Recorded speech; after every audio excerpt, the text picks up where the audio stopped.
آپ کو یاد ہوگا کہ جب ہندوستان کے ساتھ یہ مسئلہ چل رہا تھا، انہوں نے 6 اور 7 مئی کی درمیانی رات کو پاکستان پر اٹیک کیا.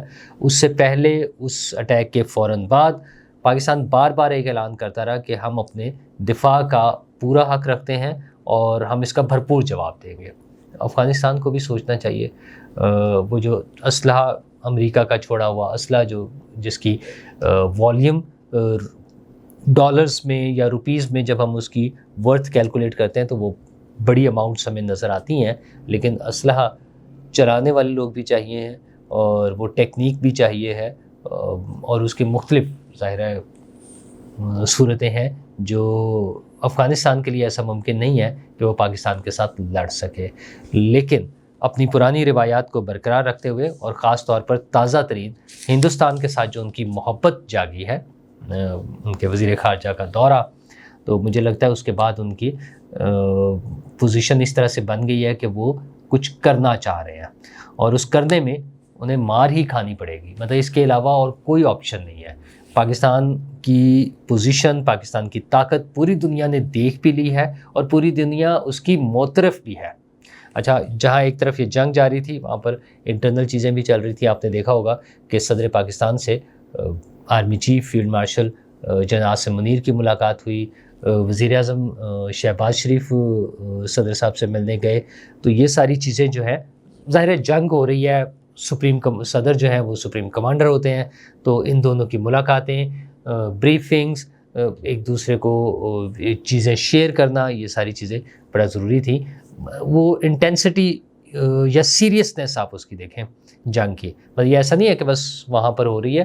پاکستان کی ریاست، پاکستان کے تمام ادارے وہ ایک پیج پر اور یکسو ہیں کہ پاکستان کے دشمن وہ کوئی بھی ہو اس کو ٹالریٹ نہیں کیا جائے گا، اس کو پراپر جواب دیا جائے گا، اور وہ ابھی تک جواب دیا جا رہا ہے.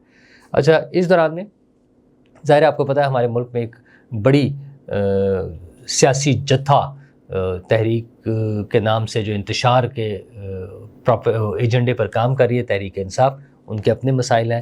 ان کے بانی تحریک انصاف جیل میں بیٹھے ہوئے بھی ٹویٹ فرما رہے ہیں، اور ان کی پارٹی نے بھی کچھ باتیں کی. پارٹی نے تو ایک بات یہ کی ہے کہ عمران خان کو رہا کر دیا جائے پیرول پر، تو وہ یہ جنگ رکوا دیں گے. ان کے مطابق عمران خان صاحب نے یہ آفر دیا، انہوں نے اعلان کیا کہ مجھے رہا کر دیں تو میں افغانستان کے ساتھ جنگ رکوا دوں گا. سبحان اللہ، ماشاء اللہ. آپ وہ کہتے ہیں یہ منہ اور مسور کی دال. مطلب یہ وہ وزیر اعظم جو ماضی میں اگر ہم ان کا کردار دیکھیں، وہ طالبان کے حوالے سے ہو یا پوری دنیا میں پاکستان کی عزت کے حوالے سے ہو، پاکستان کی پوزیشن کے حوالے سے ہو، تو وہ ایک بہت برا ایکسپیرینس تھا. مطلب اس میں پوری دنیا میں ہماری پوزیشن خراب ہو رہی تھی. ہم ایک طرح سے جو انٹرنیشنل ڈپلومیٹک آئسولیشن کا شکار ہو رہے تھے. آپ کو یاد ہے ادھر سے جب جہاز میں بیٹھ کر، سعودی عرب سے مانگے ہوئے جہاز میں بیٹھ کر یہ چلے، تو وہ جہاز اتروا کر اور ان کو باہر نکال دیا گیا تھا. یہ وزیر اعظم جو ہے وہ فرما رہے ہیں کہ میں جنگ رکوا دوں گا. اور اچھا، جنگ کن سے رکوا دوں گا؟ افغانستان سے، افغان طالبان سے. عمران خان صاحب کے بارے میں آپ کو یاد ہوگا کہ طالبان نے جب وہ مذاکرات کی بات ہوئی تھی تو انہوں نے ان کو اپنا نمائندے کے طور پہ نامینیٹ کیا تھا. تو ان کا جو نیکسس ہے وہ تو ہمیں بڑی اچھی طرح معلوم ہی ہے. اچھا، یہ بات کہنا کہ میں رکوا دوں گا، وہ پھر یہ ثابت کرنا چاہ رہے ہیں، وہ بتانا چاہ رہے ہیں کہ میرے بہت اچھے تعلقات ہیں طالبان کے ساتھ، میں ان کا اپنا ہوں، وہ میرے اپنے ہیں، میں جاؤں گا، میں بات کروں گا تو وہ بات سن لیں گے. تو حضور، دہشت گردوں کے اس طرح کے بہت سارے واقعات پہلے بھی ہمارے پاس موجود ہیں کہ جب کوئی دہشت گردی کا واقعہ ہوتا تھا تو کوئی ایسا دہشت گرد، انہی کی ان کا حمایت یافتہ یا ان کی حمایت کرنے والا، وہ اگر جیل میں ہے، کسی تحویل میں ہے، ریاستی حکومتی تحویل میں ہے، تو وہ اس کو لے جایا جاتا ہے مذاکرات کرنے کے لیے. اچھا، یہ ماضی میں ہو چکا ہوا ہے. ہم نے مختلف مواقع پر جب کہیں پر حالات بہت ہی خراب ہوئے تو ہم نے ان لوگوں کو استعمال کیا ہے. تو عمران خان صاحب اپنے آپ کو اسی پوزیشن پر لا رہے ہیں. مطلب وہ، میں اب کون سے واقعات کا ذکر کروں؟ میں سمپل اتنا کہہ دوں گا کہ دہشت گردی کے بڑے بڑے واقعات پاکستان میں ایسے ہوئے ہیں جہاں پر ان دہشت گردوں کو کنٹرول کرنے کے لیے یا ان سے مذاکرات کرنے کے لیے جیلوں میں موجود ان کے حامیوں کو لے جا کر ان سے بات کرنی پڑی۔ عمران خان صاحب آج اپنے آپ کو اسی طرح سے پیش کر رہے ہیں کہ جناب مجھے لے جائیں میں کراؤں گا، لیکن میرا خیال نہیں ہے کہ اس مرتبہ ہمیں ضرورت ہے۔ وہ تب تھا، مطلب ایک جگہ ہمارے لوگ پھنس گئے ہیں بیچارے، اور وہ دہشت گردوں نے کوئی ایسی پوزیشن بنا لی ہے جس میں ہمیں ان کی ضرورت تھی۔ اب جو دہشت گرد ہے افغان طالبان، افغانستان سے اٹیک کرنے والے لوگ پاکستان پر، پاکستان کے دشمن، میرا خیال ہے ہمیں ان کے سامنے مطلب کوئی ایسی پوزیشن نہیں ہے کہ ہم ان سے وہ جو ہے ان کے پریشر میں آ جائے، یوں کہہ لے چلے، ہم ان کے پریشر میں آنے کی ہماری پوزیشن نہیں ہے۔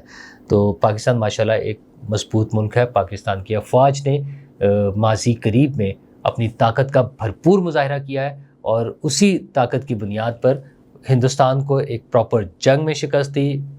ایران کے ساتھ جو ناخوشگوار واقعہ ہوا اور اب جو طالبان کے ساتھ ہو رہا ہے وہ ہمارے سامنے ہے۔ تو یہ 48 گھنٹے کا سیز فائر بظاہر تو لگ رہا ہے کہ یہ سیز فائر ہے، لیکن یہ لیٹس ہوپ کہ چیزیں ٹھیک سمت میں چلی جائیں۔ اچھا، اسی دوران میں محبت عمران میں جان قربان کرنے کے خواہش مند اوپننگ بیٹسمین سہیل آفریدی نے حلف لے لیا ہے۔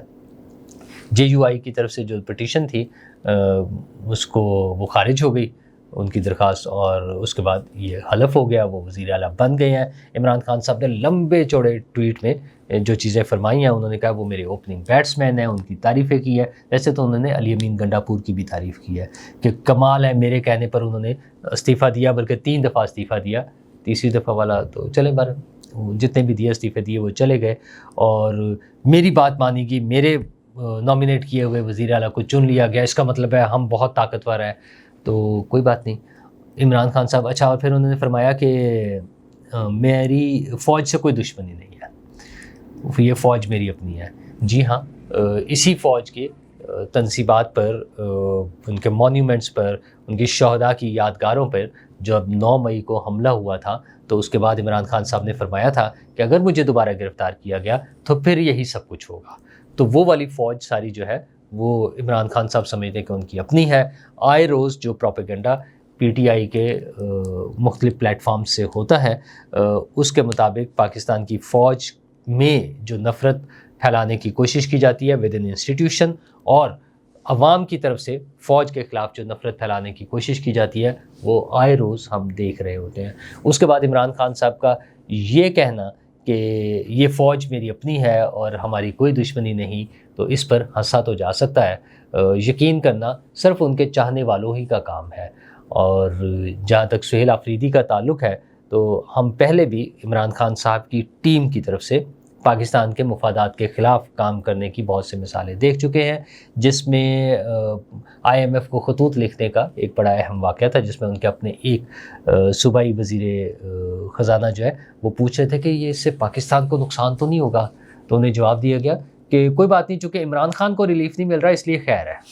مطلب ان کی سارا زور جو ہے وہ اس بات پر ہے کہ عمران خان کو ریلیف ملے گا تو پاکستان کے لیے سوچنا ہے، ورنہ نہیں سوچنا۔ عمران خان صاحب کا بھی یہ کہنا کہ مجھے رہا کر دیں اور پھر میں وہ تعاون کر سکتا ہوں، جنگ رکوا سکتا ہوں۔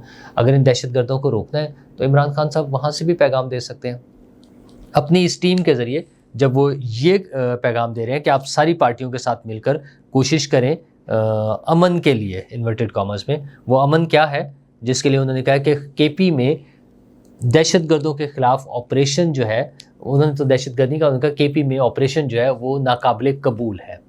مطلب دہشت گرد وہاں آ رہے ہیں، لوگوں کو مار رہے ہیں، بم دھماکے کر رہے ہیں، ہمارے فوجیوں کو، پورے کانوائے کو ان کی مختلف سٹیشنز پہ جا کے ان کی جانیں لے رہے ہیں، ان پر اٹیک کر رہے ہیں۔ ایک دفعہ میں جو ایک اٹیک میں، حملے میں جو شہید ہونے والے فوجی، جوان، سپاہی، آفیسرز کی تعداد ہے وہ 10، 12 اور اس سے بھی زیادہ ہے، اور ان کے خلاف اگر حکومت آپریشن کرنا چاہ رہی ہے، اگر ان کے خلاف فوج کی طرف سے آپریشن کی بات ہوتی ہے، تو عمران خان صاحب کو بڑی تکلیف ہے کہ ان کے خلاف آپریشن نہیں کرنا۔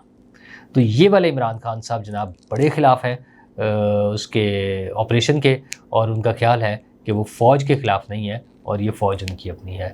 عمران خان صاحب، انہیں ایڈوانٹیج صرف یہ ہے عمران خان صاحب کو کہ وہ جو جھوٹ بولیں، جو دنیا کے گندے سے گندا کام کریں، جو واہیاتی کریں، ان کے چاہنے والے اپنی آنکھوں پر عقیدت کی پٹی باندھ کر ان کی ہر چیز پر سبحان اللہ، ماشاء اللہ اور واہ واہ واہ، کیا سٹروک کھیلا ہے، کیا شاندار چال چلی ہے، اور یہ سوچے بغیر کہ اس سے پاکستان کے لوگوں کو کیا نقصان ہے، پاکستان کے لوگوں کی جانیں جا رہی ہیں، پاکستان کو کیا نقصان ہے، پاکستان کی معیشت کو کیا نقصان ہے، اس سے انہیں کوئی غرض نہیں ہے، کیونکہ ان کی ریڈ لائن صرف عمران خان ہے، تو وہ عمران خان صاحب کے ساتھ چل رہے ہیں۔ اور اسی طرح کا ایک اور معاملہ جو ہے وہ ٹی ایل پی کا ہے۔ ٹی ایل پی کے ساتھ بھی جو کچھ ہوا یا ٹی ایل پی نے جو کچھ کیا، اس کے بعد ان کے خلاف ایک آپریشن جاری ہے۔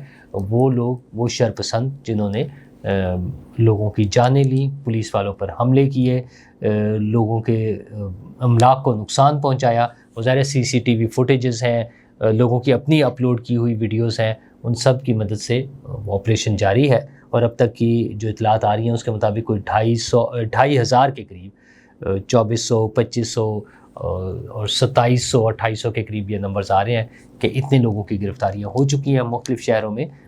کتنی گرفتاریاں ہوئی ہیں وہ نمبرز بھی آ گئے ہیں۔ مسئلہ صرف یہ ہے، اچھا ہاں، اور وہ جو اتوار کے روز ایک احتجاج کی کال تھی داتا دربار پر آنے کی، میرا خیال ہے وہ بھی واپس ہونے کی بات تو ہو رہی ہے۔ مجھے امید ہے کہ وہ ظاہر ہے وہ احتجاج شاید نہ ہو سکے۔ ہاں، حافظ سعد رضوی اور انس رضوی، ان دونوں کا ابھی تک کوئی پتہ نہیں چل رہا۔ اس کے بارے میں نے کل بھی ذکر کیا تھا کہ مختلف اطلاعات ہیں کہ وہ فرار ہو گئے تھے، پھر پولیس کی طرف سے آیا کہ ہم ان کے قریب پہنچ گئے ہیں، ٹریس کر لیا ہے اور کسی بھی وقت ان کو گرفتار کر لیں گے۔ اس دوران میں مختلف خبریں آتی رہیں کہ وہ زخمی ہیں، ان میں سے کوئی ایک بھائی، کسی کے کندھے پر گولی لگنے کی بات ہوئی، کسی دوست نے یہ خبریں دی کہ جناب وہ اس سے کنٹینر سے گرے ہیں تو ان کے بازو پر چوٹ لگ گیا۔ اس طرح کی مختلف خبریں آتی رہیں، لیکن اب بھی ان کے بارے میں کوئی مصدقہ اطلاعات نہیں ہے۔ ایک بات بڑی اہم ہے کہ قانونی تقاضے پورے کر کے تمام عمل کو آگے لے کر چلنا چاہیے۔ اس میں جو بھی مقدمات جو کہ بن چکے ہیں، ان مقدمات کو ایک فیئر ٹرائل کے ساتھ لے کر آگے چلتے ہوئے ان چیزوں کو مینیج کیا جا سکتا ہے۔ مفتی منیب الرحمان صاحب کا گزشتہ روز کا جو پیغام ہے، میں ٹویٹر پر دیکھ رہا تھا، انہوں نے ٹی ایل پی کے ساتھ انتہائی ہمدردی کرتے ہوئے انہیں پاکستان کے تمام جو بریلوی مکتبہ فکر سے تعلق رکھنے والے مسلمان ہیں ان کی نمائندہ جماعت قرار دیتے ہوئے حکومت سے کچھ مطالبات کیے ہیں۔ حکومت نے بہت سے مطالبات ماننے ہوتے ہیں، حکومت نے اس تمام مطالبات کو دیکھنا ہوتا ہے کہ ان میں سے کیا چیزیں کرنی ہیں، لیکن ظاہر ہے حکومت کی ایک ذمہ داری ملک میں امن و امان قائم رکھنا بھی ہے۔ مفتی منیب الرحمان صاحب خود بھی اپنے اس سے پہلے جو پیغامات تھے ان میں بار بار یہ بات کر چکے تھے کہ یہ معاملہ جو ہے فلسطین کے حوالے سے، اقصی مارچ کے نام سے، غزہ کے نام سے، اس وقت ان چیزوں کی ضرورت نہیں تھی۔ تو پھر وہ کون لوگ تھے جنہوں نے اس وقت، جب وہاں پر غزہ میں خوشی منائی جا رہی ہے اس حوالے سے کہ چلے مزید تباہی کو روکا جا رہا ہے، مزید بمباری کو روکا جا رہا ہے، مزید جانوں کے ضیاع کو روکنے کی ایک موقع بن رہا ہے، تو اس موقع پر یہاں پر یہ مظاہرہ، اور وہ مظاہرے کا بھی وہ سپاٹ جو ہے کہ امریکی ایمبیسی کے سامنے جا کے کرنا ہے، وہ انتہائی غیر مناسب تھا۔ تو دیکھنا چاہیے کہ کون لوگ تھے جو اس حوالے سے کام کر رہے تھے۔ اور ہیٹ سپیچ کے حوالے سے اگر بات کروں میں تو بہت سے لوگ بہت کچھ کر رہے ہیں، سوشل میڈیا بھرا پڑا ہے۔ میرے خیال میں وہ جو قوانین ہم نے بنائے تھے، پیکا اور دیگر مختلف قوانین جو ہے، ان کا پتہ نہیں کب استعمال ہوگا۔ وہ جو لوگ ہیٹ سپیچ پھیلا رہے ہیں، وہ کسی پولیس والے کے خلاف ہو، کسی فوجی کے خلاف ہو، کسی وزیر کے خلاف ہو، وزیر اعظم کے خلاف ہو، اس کا نوٹس لینا چاہیے، کیونکہ یہی الفاظ، یہ چھوٹی سی پوسٹ کل کو کسی بڑے حادثے کا سبب بن جاتی ہے۔ تو ہمیں ان حادثات کا انتظار نہیں کرنا ہے۔ ہاں، جو سچ ہے، ریالٹی کی بیس پر کوئی بات ہے تو آپ اس پر بات کریں۔ آزادی اظہار رائے کا مطلب یہ نہیں ہے کہ ہم لوگوں کے خلاف جھوٹے بے بنیاد خبریں گھڑ کر اور نفرت پھیلائیں۔ تو اس حوالے سے حکومت کو دیکھنے کی ضرورت ہے۔ جہاں بہت سارے کام ہو رہے ہیں وہاں پر سوشل میڈیا پر ہیٹ سپیچ کو بھی دیکھیں، اور دعا یہی ہے کہ ٹی ایل پی کا معاملہ ہو یا ٹی ٹی پی کا ہو یا ٹی ٹی اے کا ہو، یہ ایسے خوش اسلوبی سے حل ہو جائیں کہ پاکستان کے عوام ایک پرامن، پرسکون اور خوشگوار زندگی گزار سکے. شکریہ.